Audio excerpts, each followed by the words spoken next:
আজকে আরেকটি নতুন ভিডিও নিয়ে হাজির হয়ে গেছি সাজেদ আক্তার চ্যানেল থেকে। তো মূল ভিডিওতে যাওয়ার আগে অবশ্যই সাজেদ আক্তার চ্যানেলকে লাইক সাবস্ক্রাইব করে সাজেদ আক্তার চ্যানেলের পাশে থাকবেন, এটা একটা অনুরোধ আপনাদের মাঝে রয়ে গেল।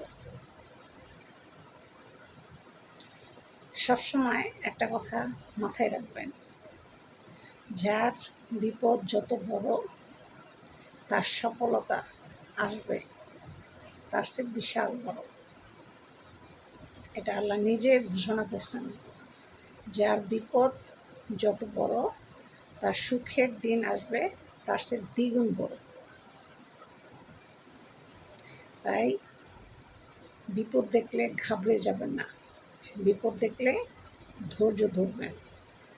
বিপদে যে ব্যক্তি ধৈর্য ধরে আল্লাহ তাআলা সেই বিপদ কাটিয়ে তাকে বিশাল বড় উপহার দান করেন, পৃথিবীতেই করবেন দান। তাই বিপদ দেখলে আমরা ভেঙে পড়ব না। বিপদ আপনাকে ভাঙার জন্য আসেনি, বিপদ এসেছে আপনাকে মজবুত আর শক্ত করার জন্য। কারণ মানুষ বিপদে পড়লে অনেক কিছু শিখতে পারে। অনেক মানুষ মনে করে বিপদ আসে তাকে ভেঙে চূর্ণ বিচ্ছিন্ন করে দেওয়ার জন্য। কথাটা সত্য না। বিপদ আসে আপনাকে মজবুত করার জন্য।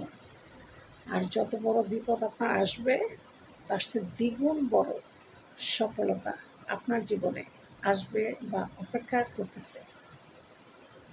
তাই বিপদ আসলে ভেঙে পড়ব না, ইনশাআল্লাহ ধৈর্য ধরব। কারণ বিপদে যে ব্যক্তি ধৈর্য ধরে আল্লাহ তাআলা ওই ব্যক্তিকে প্রচণ্ড ভালোবাসেন। তাই আমরা বিপদ দেখলে ভেঙে পড়ব না, বিপদ দেখলে আমরা শক্ত হাতে মজবুত হয়ে দাঁড়াবো। কারণ বিপদ, যে কোনো বড় বিপদ কাউকে ভাঙার জন্য মচকানোর জন্য আসে না। বিপদ আসে তাকে শক্ত আর মজবুত করার জন্য। তো ভিডিওটি যদি ভালো লেগে থাকে সাজেদ আক্তার চ্যানেলকে লাইক সাবস্ক্রাইব করে সাজেদ আক্তারের চ্যানেলের পাশে থাকবেন, এটা অনুরোধ আপনাদের কাছে রয়ে গেল আমার।